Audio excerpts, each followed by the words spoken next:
In the world of strength training, one of the most common methods is the percentage-based system. For instance, you have the back squat, and you determine that your 1 repetition maximum on that is 150 kilograms.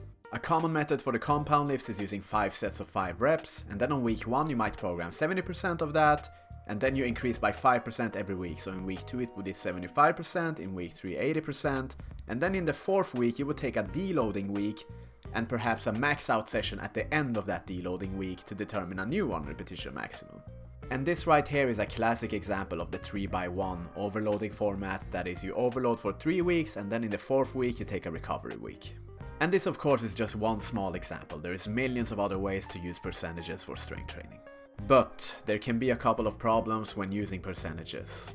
No system in strength training is perfect and they will all have their pros and cons. First of all, your 1 repetition maximum needs to be up to date. How old is it? Is it 1 week old, 1 month or 1 year? Generally, the longer time span between the undertaking of the 1 repetition maximum and the present moment you're using it, the less reliable the data will be. This is a big mistake that a lot of athletes make. They simply go by their all-time 1 repetition maximum, which is outdated long time ago.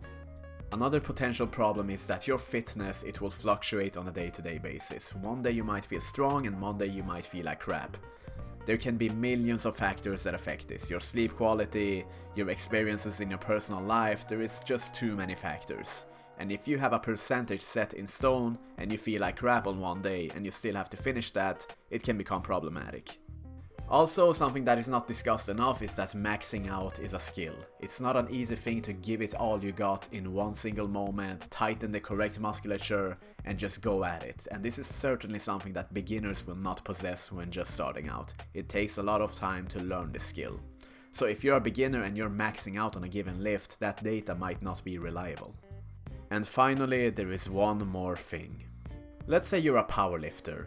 If that's the case, then your schedule is pretty straightforward. You want to gain strength, you want to hit big numbers, so the majority of your training sessions will just consist of lifting in various ways. But what if you have your own sport to train for? What if you're a football player, a soccer player, a combat sports athlete, a tennis player with your own sport to train for, and you're only using strength training as a means of a supplement? Then you will be performing your sport and doing strength training in addition to that. So what if you had a harder training session? What if you're a boxer and your practice today killed you and you have 5x5 plan on the back squat at 80% and you're gonna be trashed that day? This means that if your percentage is set in stone and if you're not allowing yourself to be flexible, then you're gonna be overtrained. To combat those problems, there is another strength training method that you can use, and it is known as the RPE-based strength training, rate of perceived exertion. So instead of using a percentage-based system that is based on a 1 repetition maximum that you did this long ago, you will go by your day-to-day fitness instead. You will auto-regulate based on how you feel that day. You basically plan a given difficulty on a lift and you remain objective to that. And as you can see on this list, on this graph, every single difficulty necessitates that you have some reps in reserve. So let's assume you have planned deadlifts for 5 sets of 5 repetitions at RPE-7. This means that you will keep performing warm-up sets until it feels like RPE-7, that is, you have 3 repetitions in reserve, then you begin your main sets, your main 5x5 on RPE-7. So every session will be different because RPE is not based on your all-time best, but on your daily fitness.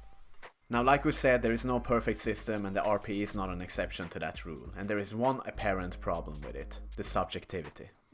To some extent, you need to be very objective to your daily fitness of the day, and ego can easily get in the way when using RPE systems. So if you have an objective personality and you have good judgment of your strengths, then this can be a good system for you. And usually we are very bad at judging the lower levels of RPE. But luckily we only stay at this area usually when designing strength training programs, and we are generally better at judging this area. So it's impossible to say which system is the best. Neither of them is perfect and they both have their pros and cons and they both have their uses for different circumstances and different individuals. This is the trick of strength training. There is no one-size-fits-all solution. You have to use your expertise as a coach to determine the best way for your athlete. With that being said, we're now gonna discuss an alternative, another tool for your toolbox, far from perfect, but it's another method and it might prove successful to you. And that is quite simply combining them, combining RPE and the percentage-based system. Then you get the best out of both worlds. The RPE takes your daily fitness into consideration, your fluctuating readiness, and the percentage-based system gives you concrete numbers to follow, so you have some structure. How do we do that? I'm glad you asked. We do that by using heavy singles. A heavy single is basically a sub-maximal lift. It's not a true max, it's not a 1 repetition maximum test, it's just a sub-maximal lift to give you information of your fitness for that day. And it is often just a 1 rep at RPE 8 or 9, so if you perform at those values, it either means that you need to have 2 reps in reserve if you use RPE 8, or 1 rep in reserve if you use RPE 9. And this heavy single will determine the weights you will use in your reps and sets for the session on the given exercise. Allow me to elaborate. By using this method, let's say that you have programmed 5 sets of 5 reps at 70% on the back squat. Then you will work up to a heavy single at either RPE 8 or RPE 9, and let's assume you land on 150 kg on RPE 9. Now, 1 RPE point is roughly 5%, around that, history has shown. And RPE 10 is the same as a 1 repetition maximum because it's maximal effort. So you take your RPE 9 result, that is 150 kg, and you add 5% to get to RPE 10. So you have a reliable 1 repetition max for that day, which is 157.5 kg. So then you perform your 5x5 at 70% based on this value, 157.5 kg. Then you have a reliable 1 repetition maximum for that day based on your fitness for that day, not something you did like 1 month ago or 1 year ago. This is a very efficient way. So why is this such a good method? For a couple of reasons. Number 1, performing heavy singles is a skill that we discussed earlier. Giving it all you got in one moment is a skill, and you need practice in this area, especially later when you're gonna perform real 1 repetition maximum tests. It's good practice for you. Number 2, a heavy single at RPE 8 or 9 will not drain your central nervous system, but it is heavy enough to give you fitness, like information about your fitness for the day, that is. So it's an excellent method to assess where you are without making you overtrained. And lastly, it's a very fun method. Every day is a surprise, and it's like you're performing a mini max out, which is tremendously fun, I can promise you. And as an end note, this is just simply one of many methods of strength training. It is far from perfect, it has its pros and cons like we discussed earlier, like every other method. You will never find a perfect method in strength training because every situation is different and every individual is different, and your body, it simply adapts. When one thing stops working, you have to change your method.